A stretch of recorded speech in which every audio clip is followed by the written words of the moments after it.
ಬಂದೇ ಬಿಟ್ವಿ ಸಾರ್ ಬೇರೆ ದೇಶಕ್ಕೆ. ಅಪರೂಪದ ಭೇಟಿ. ತಲೆ ಪಟ್ ಅಂತ ಬಂದಿದ್ದೆ. ಹೌದು, ಇಲ್ಲಿ ಬಸ್ಗಳೆಲ್ಲ ಹೇಗ್ ನಿಲ್ಲಿಸ್ತಾರೆ, ಎಲ್ಲಿ ಹೋಗೋದು, ರೂಮ್ ಬುಕ್ ಮಾಡಿಲ್ಲ. ಇವತ್ತಿನ ಡೇ ನಾನು ಎಲ್ಲಾದ್ರೂ ಹೊರಗೆ ಮಲಗಲೇಬೇಕಿತ್ತು, ಬೇರೆ ಆಪ್ಷನ್ನೇ ಇರಲಿಲ್ಲ ನನಗೆ. ನನ್ನ ಜರ್ನಿ 4 hours ಇದೆ ಟ್ರೈನಲ್ಲೇ. 3 trains ಚೇಂಜ್ ಮಾಡಬೇಕಿತ್ತು. ನಾನು ಇಷ್ಟೊತ್ತು ನಿಮಗೊಂದು ವಿಷಯ ಹೇಳೋದೇ ಮರ್ತೋಗ್ಬಿಟ್ಟೆ. ಇನ್ ಕೇಸ್ ನಾನು ಇಲ್ಲೇ ಮಲಗಿದ್ದೆ ಅಂತ ಗೊತ್ತಾದರೆ ಲೀಗಲ್ ಆ್ಯಕ್ಷನ್ಸ್ ತಗೋತಾರೆ. According to me, I will have 3-4 options with me. So the very first option will be to search a job. Like when you finish your degree, it's free visa. Cam ಮಾಡಿ ಒಳಗೆ ಹೋಗ್ಬಿಟ್ವಿ. ಪೂರಾ night ಅಲ್ಲೇ stay ಮಾಡಿ director ಬಂದು ಬಾಗಿಲು ತಟ್ಟಿದ್ರು ಕೂಡ ವಾಶ್ರೂಮ್ಗೆ ಹೋಗಿ ನಾನು ವಾಶ್ರೂಮಲ್ಲಿದ್ದು. Don't stop me. ನಮಸ್ತೆ ಎಲ್ಲರಿಗೂ, ನಾನು ನಿಮ್ಮ ಇಟಲಿ ಇಂಜಿನಿಯರ್ ಮಾತಾಡ್ತಿರೋದು. ಎಲ್ರು ಹೇಗಿದ್ದೀರಾ? ಎಲ್ರು ಚೆನ್ನಾಗಿದ್ದೀರಾ ಅಂತ ಭಾವಿಸ್ತಿದ್ದೀನಿ. November 3rd, a very very very auspicious day for me and our family. ನಮ್ಮ ಮಮ್ಮಿ ಬರ್ತ್ಡೇ. ಯಾರಾದ್ರೂ ನನ್ನ ಏನಕ್ಕಪ್ಪ ಹೊರದೇಶಕ್ಕೆ ಹೋಗಿ ಮಾಸ್ಟರ್ಸ್ ಮಾಡ್ಬೇಕಂತ ಕೇಳಿದ್ರೆ ಅದು ನಮ್ಮ ಮಮ್ಮಿಗೋಸ್ಕರ.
Emotional moments. ಫೋನ್ ಮಾಡು, ಹಂಗೆ ಸುಮ್ಮನೆ ಇರ್ಬೇಡ.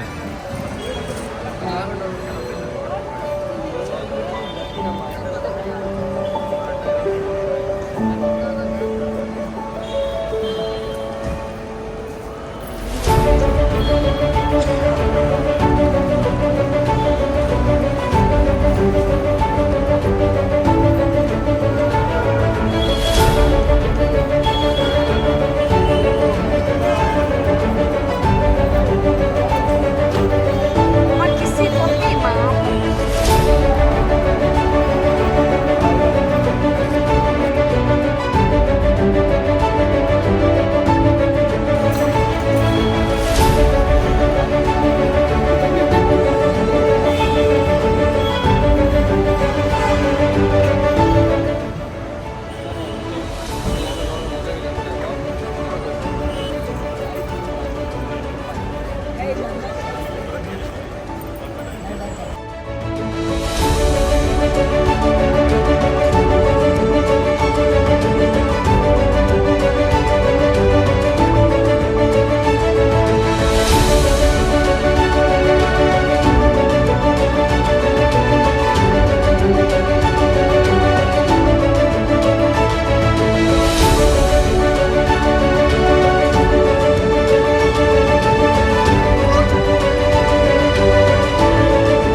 ಶುರು ಹಚ್ಕೊಳ್ಳಲ್ವಾ?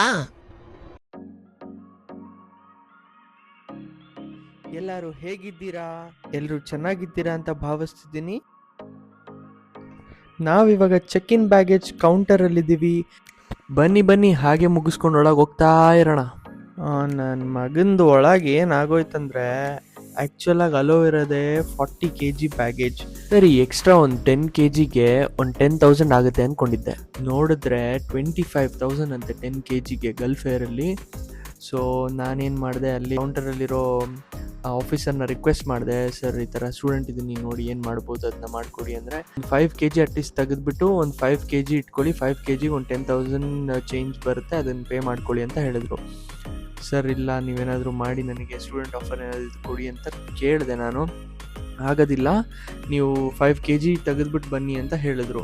ಯಾವ್ದ್ಯಾವ್ದು ಜಾಕೆಟ್ ಇತ್ತಲ್ವ ನನ್ನ ಹತ್ರ, ವೆಯ್ಟೇಜ್ ಇರೋ ಜಾಕೆಟ್ಸ್ನೆಲ್ಲ ಕೈಯಲ್ಲಿ ಹಾಕ್ಕೊಂಡ್ಬಿಟ್ಟು ಒಂದೆರಡು ಬಾಡಿ ಮೇಲೆ ಹಾಕ್ಕೊಂಡ್ಬಿಟ್ಟು, ಬಾಡಿ ಮೇಲೆ ಎಷ್ಟು ವೆಯ್ಟ್ ಇದ್ದರೂ ಏನೂ ಕೇಳೋದಿಲ್ಲ. ಆದರೆ ಬ್ಯಾಗೇಜಲ್ಲಿ ಎಷ್ಟು ಹೇಳಿರ್ತಾರೋ ಚೆಕ್ ಇನ್ ಬ್ಯಾಗೇಜಲ್ಲಿ ಅಷ್ಟೇ ಇರಬೇಕು. ಮತ್ತು ಒಂದು ಲ್ಯಾಪ್ಟಾಪ್ ಬ್ಯಾಗ್ ಕೂಡ ಅಲೋ ಇದೆ. ಕ್ಯಾಬಿನ್ ಬ್ಯಾಗ್ ಅಲ್ದಿರ, ಕ್ಯಾಬಿನ್ ಬ್ಯಾಗ್ ಆಲ್ಮೋಸ್ಟ್ 7 kg ಇರಬೇಕಷ್ಟೇ. ಅದಕ್ಕಿಂತ ಮೇಲೆ ಇದ್ದರೆ ಅದನ್ನು ಕೂಡ ಎಕ್ಸ್ಟ್ರಾ ವೆಯ್ಟೇಜ್ ತೊಗೊಂಡು, ಎಕ್ಸ್ಟ್ರಾ ವೆಯ್ಟೇಜ್ ಏನಿದೆ 5 kgಗೆ 10,000 ಅಂತ ಚಾರ್ಜ್ ಮಾಡಿಬಿಡ್ತಾರೆ. ಸೊ ನಾನು 2 ಬ್ಯಾಗ್ ಮಾಡ್ಕೊಂಡಿದ್ದೆ, ವಿಚ್ ಇಸ್ ಕ್ಯಾಬಿನ್ ಬ್ಯಾಗ್ ಒಂದು 7 kg, ಆ 7 kg ಇರಲಿಲ್ಲ, ಅದು ಆ್ಯಕ್ಚುಲಿ 11 kg ಇತ್ತು. ಅದನ್ನೂ ಚೆಕ್ ಮಾಡಿಬಿಟ್ಟು ಆಫೀಸರ್ ಸುಮ್ಮನೆ ಬಿಟ್ಬಿಟ್ರು, ಸರಿ ಹೋಗು ಅಂತ. ಆಗಿದ್ದಾಗೋಗ್ಲಿ, ಅದೆಷ್ಟಾಗುತ್ತೋ ಪೇ ಮಾಡಿಬಿಡೋಣ, ಫಸ್ಟ್ ಟೈಮ್ ಅಲ್ವಾ, ಹೋಗಿ ನೋಡ್ಕೊಂಬಿಡೋಣ ಅದೇನಾಗುತ್ತೆ ಅಂತ ಹೋದರೆ, ಏನಕ್ಕೆ ಪೇ ಮಾಡ್ತಾ ಇದ್ದೀರಾ, ಕರೆಕ್ಟಾಗಿದೆ ಅಂದ್ಬಿಟ್ರು. ತೆಗ್ದಿರೋದೇ 2 kg 3 kg ತೆಗ್ದಿದ್ದೀನಿ ಅಷ್ಟೇ, ಹೆಂಗೆ ಕರೆಕ್ಟಾಗಿದೆ? ನನಗೆ 1 kg ಕೂಡ ಪೇ ಮಾಡಿಸ್ಕೊಳ್ಳಿಲ್ಲ, ಫ್ರೀಯಾಗಿ ಬಿಟ್ಬಿಟ್ರು. ಚೆಕ್ ಇನ್ ಆಫೀಸರ್ ಒಳ್ಳೆಯವ್ರು ಸಿಕ್ಕಿದ್ರೆ ನಮ್ಮ ಲಕ್ ಅಷ್ಟೇ. ಒಳ್ಳೆ ಸ್ಟಾರ್ಟ್ ಬಂತಲ್ಲ ಅಂತ ಅಂದ್ಕೊಂಡು ಮುಂದಕ್ಕೆ ಹೋಗೋಣ ಬನ್ನಿ.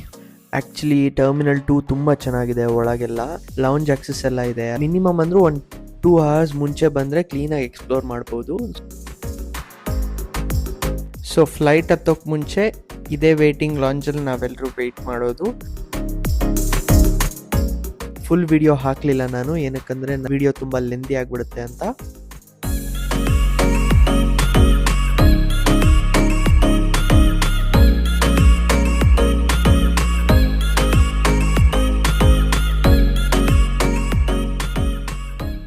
ನೀವು ಗಲ್ಫ್ ಏರಲ್ಲಿ ಟ್ರಾವೆಲ್ ಮಾಡ್ತಿದ್ದೀರಾ ಅಂದರೆ 100% ಅದರಲ್ಲಿ ಫುಡ್ ಇನ್ಕ್ಲೂಡ್ ಆಗಿರುತ್ತೆ.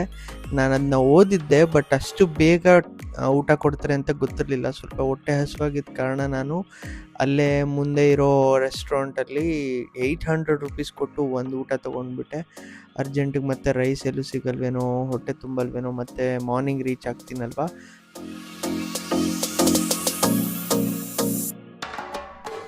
ನನ್ನ ಫಸ್ಟ್ ಫ್ಲೈಟ್ ಎಕ್ಸ್ಪೀರಿಯನ್ಸ್ ಕತೆ ಏನಂತ ಹೇಳ್ಕೊಳ್ಳಿ.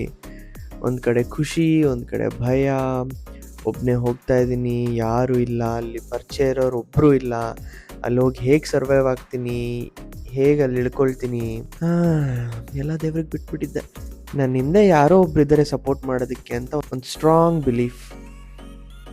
ರೆಫರೀಸ್ ಹಾಗೂ ಕ್ರೂ ಮೆಂಬರ್ಸ್ ಬಂದು ಫ್ಲೈಟಲ್ಲಿ ಸೇಫ್ಟಿ ಇನ್ಸ್ಟ್ರಕ್ಷನ್ಸ್ ಕೊಡ್ತಾರೆ ಫ್ಲೈಟ್ ಟೇಕ್ ಆಫ್ ಆಗೋಕ್ಕಿಂತ ಮುಂಚೆ. ಸೊ ಆಕ್ಸಿಜನ್ ಹೇಗೆ ಯೂಸ್ ಮಾಡಬೇಕು ಎಮರ್ಜೆನ್ಸಿ ಸಿಚುವೇಶನ್ಸಲ್ಲಿ ಅಂತ. ಒಂದು ದಿನ ಇಟ್ ಹ್ಯಾಸ್ ಫ್ಲೈಟ್, ಅದು ಹಾರ್ತು ಯಾವ ಲೆವೆಲ್ಗೆ ಹಾರ್ತು ಅಂದರೆ 200 ಅಡಿ ಹೋಯ್ತು, 300 ಅಡಿ ಹೋಯ್ತು, 500 ಅಡಿ ಹೋಯ್ತು, 600 ಅಡಿ ದಾಟ್ತು, 700 ಅಡಿ ದಾಟ್ತು. ನನಗೆ ಭಾಳ ಸಂತೋಷ ಆಯ್ತು ಅವತ್ತು, ಭಾಳ ಸಂತೋಷ ಆಯಿತು.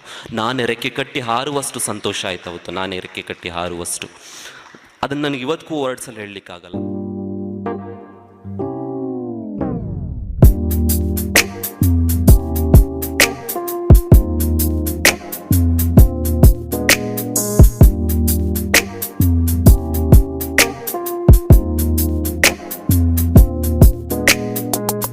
ನಾಲ್ಕು ಗಂಟೆಯ ಪ್ರಯಾಣದ ನಂತರ ನಾವು ಒಂದು ಫ್ಲೈಟ್ ಚೇಂಜ್ ಮಾಡಬೇಕಿತ್ತು. ಸೊ ಕನೆಕ್ಟಿಂಗ್ ಫ್ಲೈಟ್ ತಗೋಬೇಕಿತ್ತು. ಸೊ ನಮಗೆ ಇವಾಗ ಒಂದು ಸ್ಟಾಪ್ ಬೆಹ್ರೇನಲ್ಲಿದೆ. ಬೆಹ್ರೇನಿಂದ ಇನ್ನೊಂದು ಫ್ಲೈಟ್ ತಗೋಬೇಕು. ಸೊ ಇಲ್ಲೊಬ್ರು ಇವಾಗ ಇನ್ಸ್ಟಾಗ್ರಾಮ್ ಇನ್ಫ್ಲೂಯೆನ್ಸರ್ ಸಿಗ್ತಾರೆ, ಯಾರು ಅಂತ ನೀವೇ ನೋಡಿ.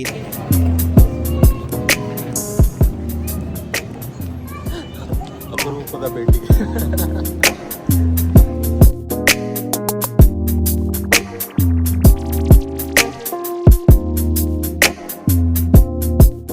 ಫ್ಲೈಟ್ ಸೈಡ್ ವೇಸಿಗೆ ಟಿಲ್ಟ್ ಆಗೋದು ನೋಡಿ ಎಷ್ಟು ಕ್ಲೀನಾಗಿ ಕಾಣಿಸುತ್ತೆ. ಓ ಮೈ ಗಾಡ್, ಆ ಫೀಲ್ ಅಂತೂ ಇನ್ನೂ ಕಣ್ಣು ಮುಂದೆನೇ ಇದೆ.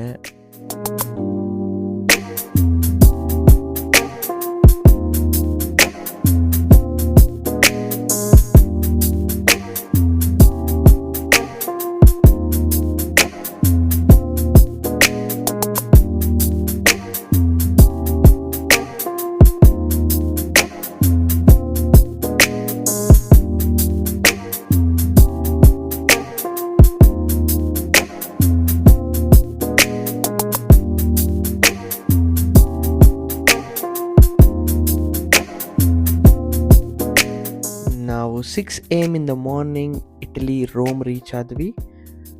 ಅಲ್ಲಿಂದ ನಾವು ಹೊರಟಿದ್ದೆ ರೋಮ್ ಟರ್ಮಿನಲ್ ಕಡೆ.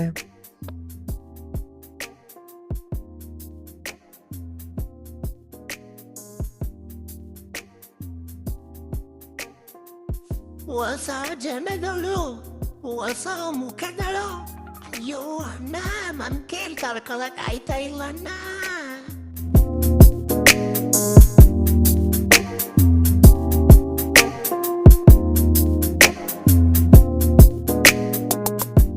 ಬಂದೇ ಬಿಟ್ವಿ ಸರ್ ಬೇರೆ ದೇಶಕ್ಕೆ.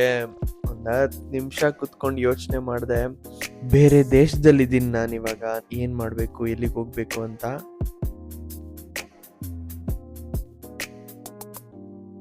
ಹಾಗೆ ಲಗೇಜ್ ಕಲೆಕ್ಟ್ ಮಾಡ್ಕೊಳ್ಳೋಣ ಅಂತ ಹೋದೆ. ಆಂಧ್ರದವರೊಬ್ಬರು ಸ್ಟೂಡೆಂಟ್ ಸಿಕ್ಕಿದ್ರು, ಅಲ್ಲಿಂದ ಸ್ವಲ್ಪ ಹೆಲ್ಪ್ ಆಯಿತು.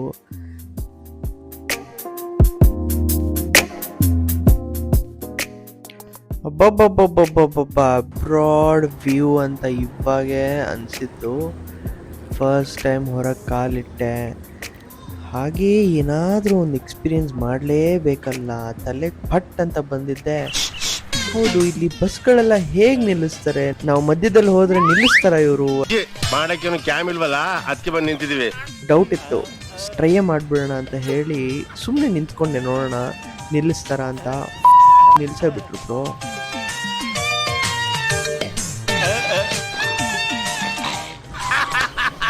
ನನಗಿದ್ರು ಒಂಥರ ಸಂತೋಷ.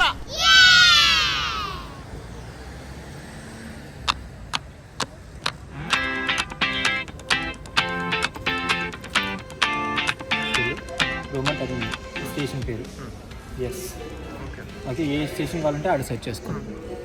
ఇక్కడ అదర్స్ టైప్ ఉంటుంది. ఇప్పుడు మనకి ఇది ఉంది, ఇలా 2 ఉంటే 2 స్టేషన్లు మారాలి. ఇలా ఉందంటే ఒకే ట్రైన్.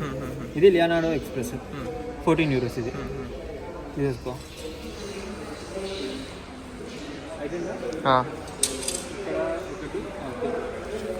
ఫార్వర్డ్. ఎక్కడి నుంచి ఎక్కడికి? ఇప్పుడు ఇక్కడ నుంచి రోమా టర్మినీ.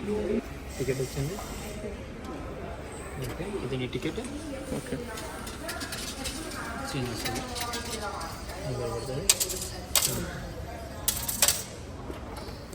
ఇది బ్రో 6 euros అంటే 600 rupees. ಸೊ ರೋಮಿಂದ ಟ್ರೈನ್ ತೊಗೊಂಡ್ವಿ. ಸ್ವಲ್ಪ ಚಾರ್ಜ್ ಕಡಿಮೆ ಆಗಿತ್ತು, ಚಾರ್ಜ್ ಹಾಕೋಣ ಅಂತ ಹೋದೆ. ಆಮೇಲೆ ಅಡಾಪ್ಟರ್ ಬಗ್ಗೆ ಯೋಚನೆ ಮಾಡಿದಾಗ ನೆನಪಾಯಿತು, ನಮ್ಮ ಅಡಾಪ್ಟರ್ಸ್ ಎಲ್ಲ ಇಲ್ಲಿ ವರ್ಕ್ ಆಗೋದಿಲ್ಲ. ಯೂನಿವರ್ಸಲ್ ಅಡಾಪ್ಟರ್ ಬರುತ್ತೆ, ಅದನ್ನೇ ತೊಗೊಂಡು ಬರಬೇಕಿತ್ತು. ಸೊ ನಾನು ಅದನ್ನು ತೊಗೊಂಡು ಬಂದಿದ್ದೆ. ತರದೇ ಇದ್ದರೆ ನನ್ನ ಸಿಚುವೇಶನ್ ಏನು ಅಂತ ಯೋಚನೆ ಮಾಡ್ತಾ ಇದ್ದೆ.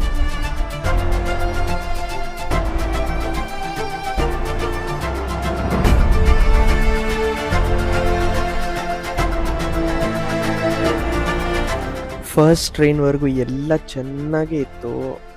ಆಮೇಲೆ ನನಗೆ ಗೊತ್ತಾಯಿತು, ನನ್ನ ಜರ್ನಿ 4 hours ಇದೆ ಟ್ರೈನಲ್ಲೇ. 3 trains ಚೇಂಜ್ ಮಾಡಬೇಕಿತ್ತು. ಫಸ್ಟ್ ಸ್ಟಾಪಲ್ಲಿ ಅವ್ರು ಪರಿಚಯ ಆಗಿದ್ರಲ್ಲ, ಅವರಲ್ಲೇ ಇಳ್ಕೊಂಬಿಟ್ರು. ಏನು ಮಾಡಬೇಕು ಏನು ಗೊತ್ತಾಗ್ತಿಲ್ಲ. 3 train ಚೇಂಜ್ ಮಾಡಿದೆ, ಎಲ್ಲ ಇಳಿದೋಗ್ಬಿಟ್ಟಿತ್ತು. ವಿಡಿಯೋ ಮಾಡೋಕ್ಕಾಗಲಿಲ್ಲ ಅಲ್ಲಿ. ಬಟ್ ಸ್ಟಿಲ್ 3rd ಟ್ರೈನಿಂದ ಮಾಡಿದೆ. 3 trolley, 1 backpack, 1 laptop bag. Oh my god, ಅದನ್ನು ಎಳ್ಕೊಂಡು ಹೋಗ್ಬೇಕಿತ್ತಲ್ಲ. 3 ಟ್ರೈನ್ಸಿಗೆ ಚೇಂಜ್ ಮಾಡಬೇಕಿತ್ತಲ್ಲ. ತುಂಬ ದೊಡ್ಡ ಟಾಸ್ಕ್ ಆಗೋಗಿತ್ತು ಅದು.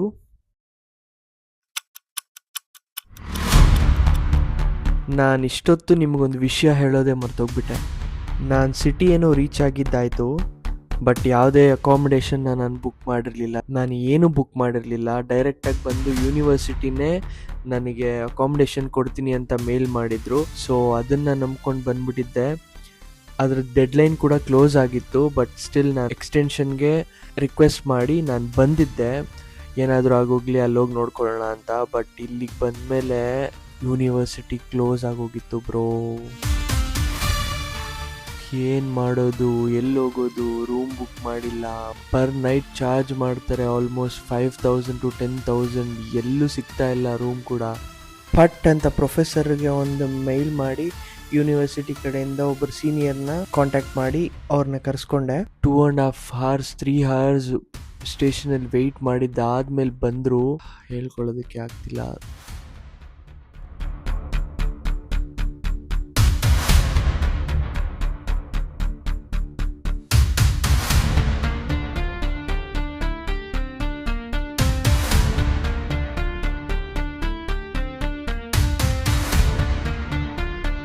ಬ್ಯಾಗ್ನ ಸ್ಟೇಷನ್ ಹತ್ರ ಇರೋ ಅವ್ರ ಫ್ರೆಂಡ್ ರೂಮಲ್ಲಿ ಹಾಕ್ಬಿಟ್ಟು ಮಧ್ಯಾಹ್ನದಿಂದ ಸಂಜೆವರೆಗೂ ರೂಮ್ ಹುಡುಕಿದ್ದೆ ಆಗೋಯ್ತು. ಎಲ್ಲ ಕಾಸ್ಟ್ಲಿ ರೂಮ್ಸ್, ಎಲ್ಲ ಲಕ್ಸುರಿ ರೂಮ್ಸ್ ಇರೋದು. ಇವತ್ತಿನ ಡೇ ನಾನು ಎಲ್ಲಾದರೂ ಹೊರಗೆ ಮಲಗಲೇಬೇಕಿತ್ತು. ಬೇರೆ ಆಪ್ಷನ್ನೇ ಇರಲಿಲ್ಲ ನನಗೆ. ನಾಳೆನೇ ಯೂನಿವರ್ಸಿಟಿ ಓಪನ್ ಆಗೋದು ಮತ್ತು ಸೊ ಅಷ್ಟರಲ್ಲಿ ಏನಾದರೂ ನಾನು 1 night ಇವಾಗ ಸ್ಪೆಂಡ್ ಮಾಡಲೇಬೇಕು. ಏನು ಬೇರೆ ಆಪ್ಷನ್ನೇ ಇಲ್ಲ. ಆ ಟೈಮಲ್ಲಿ ಏನಾಯ್ತಂದರೆ ಅದೇ ಹಾಸ್ಟೆಲಲ್ಲಿರೋ ಸೀನಿಯರ್ ಏನು ಮಾಡಿದ್ರು, ತುಂಬ ಆಪ್ಷನ್ಸ್ ಎಲ್ಲ ಕಡೆ ಹೊರಗಡೆ ಎಲ್ಲ ಹುಡುಕಿದ್ದಾದ್ಮೇಲೆ ಅವ್ರದ್ದು ಹಾಸ್ಟೆಲ್ ಒಳಗೆ ಹೋಗ್ಬೇಕಂದ್ರೆ ಕೂಡ ಡಾಕ್ಯುಮೆಂಟ್ ಸಬ್ಮಿಟ್ ಮಾಡೇ ಹೋಗಬೇಕು. ಅವ್ರದ್ದು ಸ್ಕ್ಯಾನರ್ ಇರುತ್ತೆ, ಒಳಗೆ ಹಾಗೆ ಹೋಗೋಕ್ಕಾಗೋದಿಲ್ಲ. ಏನೋ ಒಂದು ಜುಗಾಡ್ ಮಾಡಿ ನಾನೇ ಆ ಪರ್ಸನ್ ಅನ್ನೋ ಥರ ಸ್ಕ್ಯಾಮ್ ಮಾಡಿ ಒಳಗೆ ಹೋಗ್ಬಿಟ್ವಿ. ಪೂರಾ ನೈಟ್ ಅಲ್ಲೇ ಸ್ಟೇ ಮಾಡಿ ಡೈರೆಕ್ಟರ್ ಬಂದು ಬಾಗಿಲು ತಟ್ಟಿದ್ರು ಕೂಡ ಇದೇ ರೂಮಲ್ಲಿರೋ ರೂಮ್ಮೇಟು ವಾಶ್ರೂಮ್ಗೆ ಹೋಗಿ ನಾನು ವಾಶ್ರೂಮಲ್ಲಿದ್ದು ಆ 1 night ಹಾಗೆ ಕಳೆದೋಯ್ತು. ನಾನು ಬೆಳಗ್ಗೆಯಿಂದ ಏನೂ ತಿಂದಿರಲಿಲ್ಲ. ನನ್ನ ನೋಡಿ ನನಗೋಸ್ಕರ ಅಡುಗೆ ಎಲ್ಲ ಮಾಡಿಕೊಟ್ರು. ತುಂಬ ಖುಷಿಯಾಗೋಯ್ತು ನನಗೆ. ಆ್ಯಕ್ಚುಲಿ ಅವರು ಇಂಡಿಯನ್ಸ್ ಕೂಡ ಅಲ್ಲ, ಪಾಕಿಸ್ತಾನಿ. ಎಷ್ಟು ಹೆಲ್ಪ್ ಮಾಡಿದ್ರು ಅಂದರೆ ಓ ಮೈ ಗಾಡ್, ಹೇಳ್ಕೊಳ್ಳೋದಕ್ಕೂ ಆಗುತ್ತೆ. ನೀವೇ ನೋಡ್ತಾ ಇದ್ದೀರಾ ಅಲ್ವಾ. A friend of me is working with a lawyer. Like he's also a student with us, but he's working part time. But he went because he was planning, because when he was not getting the scholarship, he said I couldn't manage without a scholarship, so I'm going to change my documents. So he went to the university. He asked the whole procedure, and the lawyer also told him.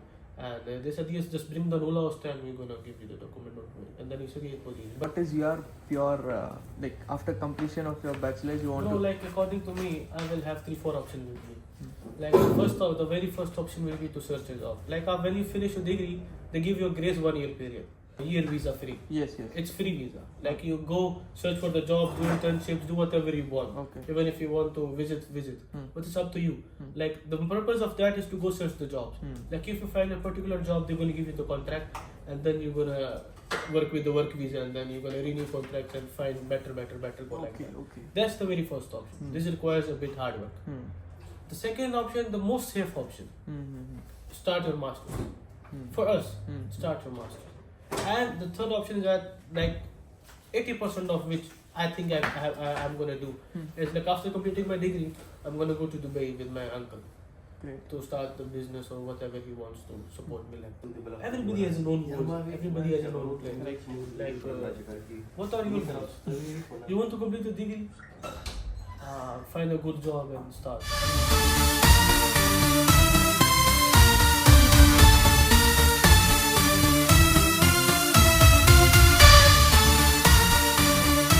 In case ನಾನು ಇಲ್ಲೇ ಮಲಗಿದ್ದೆ ಅಂತ ಗೊತ್ತಾದರೆ legal actions ತಗೋತಾರೆ. ಭಯದಲ್ಲಿ ಊಟ ಮಾಡಿ ನೈಟೆಲ್ಲ ಯೋಚನೆ ಮಾಡಿಕೊಂಡು ಬೆಳಗ್ಗೆ ಹೇಗೆ ಈಚೆ ಹೋಗೋದು ಅಂತ ಯೋಚನೆ ಮಾಡಿಕೊಂಡೇ ಇದ್ದಿದ್ದಾಗೋಯ್ತು. ಬೆಳಗ್ಗೆ ಹೇಗೆ ಹೋದ್ವಿ ಅಂತ ನೀವು ನೋಡಿದ್ರೆ